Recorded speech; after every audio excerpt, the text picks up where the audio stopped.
सभी लोगों को ना जाने क्या हुआ कि वो सही अचानक से सो गए। जो भी लोग जहाँ भी थे वो सब वहीं सो गए, जैसे कोई स्विमिंग पूल में ही सो गया था। तो कोई बस में, पर इनमें से जो किस्मत वाले लोग थे वो उस वक्त अपने घर में थे। साथ ही इन सभी लोगों को क्या हुआ है इसका पता किसी को भी नहीं चल पा रहा था, क्योंकि इन सभी के अंदर किसी तरह का कोई भी बदलाव नहीं हुआ था। बस फर्क इतना था कि अगर इन सो रहे लोगों को इनकी जगह से हटाया जाता है तो उन सभी का ब्लड प्रेशर अचानक से बढ़ जाता था। इसलिए जो जिस हाल में था उसे वहीं छोड़ दिया जाता है, फिर चाहे वो अपनी कार में हो या पेड़ की डाल पर ही क्यों ना सो रहे हो। रिसर्चर्स और डॉक्टर्स यहाँ पहुंचकर सभी का चेकअप करते हैं, मगर उन्हें कुछ भी नहीं पता चलता कि आखिर ये सब कैसे हुआ है। अब जो भी लोग बाहर से आए थे उन पर इस चीज का जरा भी असर नहीं था। इस कारण सभी डॉक्टर्स और रिसर्चर्स यहीं अपना कैंप डालकर रहने लगते हैं, ताकि वो इस चीज के पीछे की असली वजह जान पाए। साथ ही किसी भी रिपोर्टर को इस आइलैंड में घुसने की इजाजत नहीं थी, लेकिन सैम चुपके से किसी तरह यहाँ घुस आया था। उसे हम एक बस के अंदर की फोटो लेते हुए देखते हैं, जिसके अंदर कई सारे लोग शांति से सो रहे होते हैं। उनमें से एक औरत के हाथ में सैम एक गोल्ड फिश को देखता है। अब यहाँ वही एक चीज थी जो कि हिल डुल रही थी, तो सैम उसे अपने साथ ले जाता है ताकि वो उससे बात कर सके और सैम को अकेलापन न महसूस हो। यहाँ गौर करने लायक बात ये थी कि इस आइलैंड के जानवरों और पक्षियों को भी कुछ नहीं हुआ था। फोटोज लेने के बाद सैम एक घर के अंदर जाता है, जहाँ वो एक लड़की को उसके बिस्तर पर सोते हुए देखता है, जिसका नाम स्टेला था। और उसे देखने के बाद सैम चुपचाप उसको वहीं सोता हुआ छोड़कर दूसरे कमरे में चला जाता है। जिस दौरान वो देखता है कि इस घर के बाहर दो रिसर्चर्स खड़े हुए हैं, जिन्हें वो छिपकर देखता है। असल में अगर सैम के बारे उन्हें पता चल गया तो इसके लिए सैम को सजा भी हो सकती थी। उनके वहाँ से जाने के बाद सैम चुपचाप दूसरे कमरे में जाकर सो जाता है। फिर रात में वो एक सपना देखता है, जहाँ वो स्टेला को ग्रोसरी स्टोर से सामान लेते हुए देख रहा था। यहाँ जब स्टेला सैम पर बिल्कुल ध्यान नहीं देती तो सैम उसे उसका नाम लेकर बुलाता है, जो सुनकर स्टेला उससे पूछती है कि तुम्हें आखिर मेरा नाम कैसे पता। जिसके साथ ही सैम की नींद अचानक से खुल जाती है। वो देखता है कि अब सुबह हो चुकी है और फिर सैम को हम रेडियो सुनते हुए देखते हैं, जिस दौरान वो सो रही स्टेला से बातें भी कर रहा था।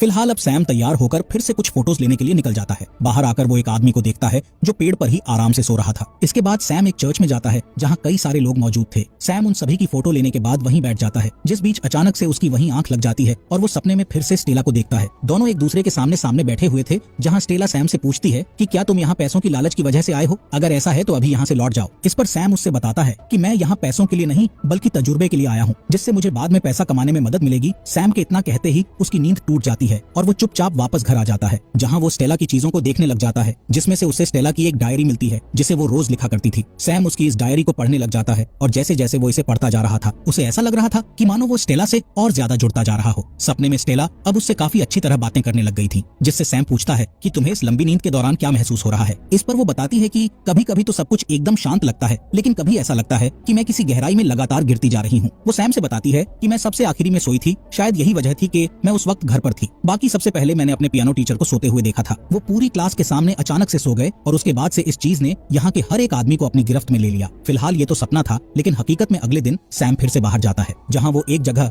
एक कार को देखता है जिसमें काफी सारे गुब्बारे भरे हुए थे। वो जब इस चीज को अपने कैमरे में कैद कर ही रहा होता है, तभी वो देखता है कि सामने के घर की बैल्कनी पर दो रिसर्चर्स खड़े हुए हैं। अब इससे पहले वो सैम को देख पाते, वो छिप जाता है और जल्दी से घर वापस आ जाता है। सैम को ये एहसास हो चुका था कि यहाँ रुकने की वजह से वो मुसीबत में पड़ सकता है, तो वो जल्दी से अपना सारा सामान पैक करके यहाँ से निकल जाता है। मगर जब वो किनारे पर बोट के पास पहुँचता है तो वो काफी देर तक वहाँ खड़ा होकर सोचने लग जाता है। दरअसल उसका दिल स्टेला को छोड़कर जाने का नहीं कर रहा था, इसलिए सैम वापस लौटने का फैसला लेता है ताकि वो स्टेला के साथ और समय बिता पाए। यहाँ हम समझ पाते हैं कि सैम कहीं न कहीं स्टेला को पसंद करने लगा था। वो अब जब भी सोता तो स्टेला उसके सपनों में उससे बात करने के लिए वहाँ मौजूद रहती। इसी तरह एक दिन जब वो सो जाता है तो सपने में वो स्टेला को अपने सामने बैठा हुआ देखता है। वो सैम से पूछती है कि तुम मुझे आज असली कारण बताओ कि तुम यहाँ क्यों आए हो। यहाँ स्टेला की जिद पर सैम आखिर उसे असलियत बताता है कि मैं इस आइलैंड पर 1 साल पहले अपनी छुट्टियां बिताने आया था। उस वक्त मैंने तुम्हें एक ग्रोसरी स्टोर में देखा, जिसके बाद तुम सीधा एक रेस्टोरेंट में गई, जहाँ मैं भी तुम्हारे पीछे जा पहुंचा, पर मेरी हिम्मत ही नहीं हुई कि तुमसे कुछ कह पाऊं। मुझे तुम पहली नजर में ही पसंद आ गई थी, लेकिन उसके बाद फिर कभी हम मिले ही नहीं। इसलिए आज मौका मिलने पर मैं यहाँ तुम्हारे लिए आया हूँ ताकि तुमको और अच्छे से जान पाऊं। फिलहाल सपने से बाहर आने पर असलियत की दुनिया में सैम ग्रोसरी स्टोर से घर का कुछ सामान लेने के लिए जाता है, जहाँ उसी वक्त दो रिसर्चर्स भी कुछ लेने के लिए आते हैं, जिसमें से एक सैम को वहाँ देख लेता है,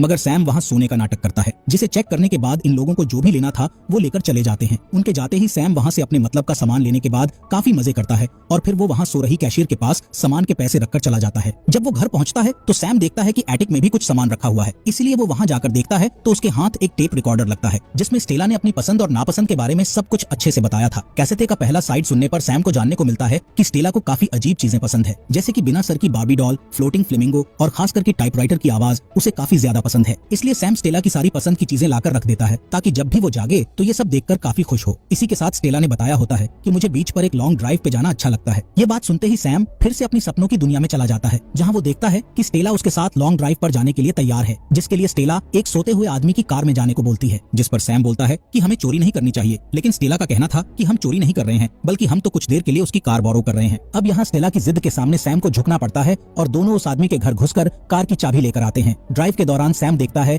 कि स्टेला कितनी खुशदिल लड़की है। यही वजह थी कि सैम को उससे प्यार हो गया। अब जैसे ही सैम अपने इस सपने से बाहर आता है, वो देखता है कि स्टेला के घर पर कुछ डॉक्टर्स उसे देखने के लिए आए हैं। दरअसल ये लोग हर हफ्ते इसी तरह चेकअप करने के लिए आते हैं, जिन्हें देख सैम जल्दी से अलमारी के अंदर छिप जाता है। डॉक्टर्स स्टेला को अच्छे से चेक करने के बाद यहाँ से चले जाते हैं। उनके जाते ही सैम अलमारी से बाहर आता है और फिर वो स्टेला का हाथ पकड़कर उसके बगल में लेट जाता है। यहाँ वो स्टेला से काफी सारी बातें करता है, जिसके बाद अगले दिन सैम फिर से एटिक में जाता है, जहाँ वो टेप रिकॉर्डर का दूसरा हिस्सा सुनने लग जाता है, जिसमें स्टेला ने अपनी नापसंद के बारे में बात की थी। इसमें स्टेला ने खास करके अपने अकेलेपन को लेकर बात की हुई थी। वो बताती है कि भले ही मैं अकेली रहती हूँ, लेकिन ये अकेलापन मुझे बिल्कुल भी पसंद नहीं है। जिस बात के साथ सैम फिर से स्टेला से बात करने अपने सपनों में पहुंच जाता है, जहाँ वो स्टेला से कहता है कि मैं तुम्हें कभी अकेला नहीं छोड़ूंगा। साथ ही वो ये भी बोलता है कि हर किसी का एक सोलमेट होता है, तो हो सकता है कि हम दोनों एक दूसरे के सोलमेट हो। उसकी इस बात पर स्टेला बोलती है कि मुझे तो ऐसा नहीं लगता। यहाँ उसके इस जवाब से सैम को एहसास होता है कि शायद वो यहाँ फालतू की वजह के कारण रुका है, इसलिए वो एक बार फिर से यहाँ से निकलने की कोशिश करता है। मगर इस बार भी वो नहीं जा पाता, बल्कि वो वापस आकर स्टेला की पसंद की चीजें बनाकर खाता है। जिस दौरान उसे हमेशा की तरह फिर से सपने में स्टेला दिखती है, जो कि उससे बोलती है कि तुम यहाँ से चले जाओ, क्योंकि जिस स्टेला को तुम डायरी और रिकॉर्डर की वजह से जानते हो, वो असली स्टेला से काफी अलग है। यहाँ सैम को भी एहसास होता है कि स्टेला सही कह रही है, जबकि ये सब उसके सपनों में हो रहा था। सैम तीसरी बार यहाँ से जब निकलने की कोशिश करता है, तो उस दौरान उसे ना जाने क्या हो जाता है कि सैम को काफी ज्यादा प्यास लगने लगती है। वो जितना भी पानी पीता, उसकी प्यास उससे बुझ ही नहीं रही थी। इसके साथ उसे नींद भी आ रही थी, जिससे वो समझ जाता है कि अब इस चीज का असर उस पर भी होने लगा है, और वो गिरते पड़ते किसी तरह से वापस स्टेला के घर में आता है, जहाँ पहुँचते ही उसे नींद आ जाती है। मगर अगली सुबह वो जाग जाता है। यहाँ सैम समझ चुका था कि अब जल्दी ही वो भी यहाँ के लोगों की तरह लंबी नींद में चला जाएगा, इसलिए वो स्टेला के लिए कई सारे नोट्स लिखता है और फिर कुछ देर बाद वो बाकियों की तरह ही गहरी नींद में चला जाता है। जिसके कुछ दिनों बाद हम स्टेला के शरीर में कुछ हरकत देखते हैं। यहाँ स्टेला नींद से बाहर आ चुकी थी, जिसके शरीर ने अब बिल्कुल भी एनर्जी नहीं बची थी, क्योंकि वो पूरे 3 हफ्तों की नींद के बाद उठी थी। वो किसी तरह से नल के पास जाकर पानी पीती है और तभी स्टेला की नजर वहाँ रखे एक दूसरे टूथब्रश पर पड़ती है, जिससे वो समझ जाती है कि यहाँ उसके अलावा कोई और भी है। वो घर में देखती है तो उसे वहाँ अपना टेप रिकॉर्डर, बिना सर की बार्बी डॉल और बड़ा सा फ्लेमिंगो दिखता है, जिन्हें देखने के बाद वो दूसरे कमरे में जाती है तो वहाँ स्टेला सैम को सोते हुए देखती है। स्टेला उसे उठाने की काफी कोशिश करती है, लेकिन वो नहीं जागता। स्टेला को उस पर काफी ज्यादा गुस्सा आ रहा था, क्योंकि उसे ये पता चल चुका था कि सैम ने उसकी डायरी पढ़ी और रिकॉर्डिंग भी सुनी। वो सैम को मारकर जगाने की काफी कोशिश करती है, पर कोई फायदा नहीं होता, और इसी बीच स्टेला को सैम के लिखे हुए नोट्स मिलते हैं, जिनके जरिए सैम ने स्टेला से उसकी डायरी पढ़ने और रिकॉर्डिंग सुनने के लिए माफी मांगी थी। साथ ही उसने स्टेला से ये भी बोला था कि तुम्हारा अकेलापन तभी दूर हो सकता है जब तुम अपने आसपास की दीवार को गिराकर लोगों को खुद तक पहुंचने दोगी। यहाँ स्टेला जान पाती है कि एक अजनबी होने के बावजूद सैम उसे काफी अच्छी तरह समझ सकता था, इसलिए अब वो सैम का उसी तरह ख्याल रखने लग जाती है जैसे कभी सैम स्टेला का रखता था। इस दौरान स्टेला को सपने में सैम दिखाई देता है, जिससे स्टेला उसकी पसंद, नापसंद और बाकी चीजों पर कई सारी बातें करती हैं। और फिर कुछ दिन बीतने के बाद जब स्टेला एक सुबह उठती है तो सैम वहाँ नहीं होता जहाँ पर वो सोया था। उसे ढूंढते हुए स्टेला किचन की तरफ जाती है तो सैम उसे वहाँ मिलता है। इन दोनों को एक दूसरे से मिलकर ऐसा लग रहा था जैसे कि ये इनकी पहली मुलाकात ना हो, बल्कि दोनों एक दूसरे को काफी अच्छी तरह बातें कर रहे थे। उन्हें एक दूसरे के बारे सब कुछ पता था। यहाँ दोनों एक दूसरे से हाथ मिलाते हैं और फिर एक दूसरे की बातों में पूरी तरह से खो जाते हैं। अब मूवी के आखिरी सीन में हम बस में उसी औरत को नींद से जागते हुए देखते हैं, जिसके हाथ में गोल्ड फिश थी। यहाँ हम देख पाते हैं कि उसमें अब एक नहीं बल्कि 2 मछलियां थी, जो काम जाहिर है कि सैम का ही है। इसके जरिए वो बताना चाहता था कि इस फिश की तरह स्टेला अब अकेली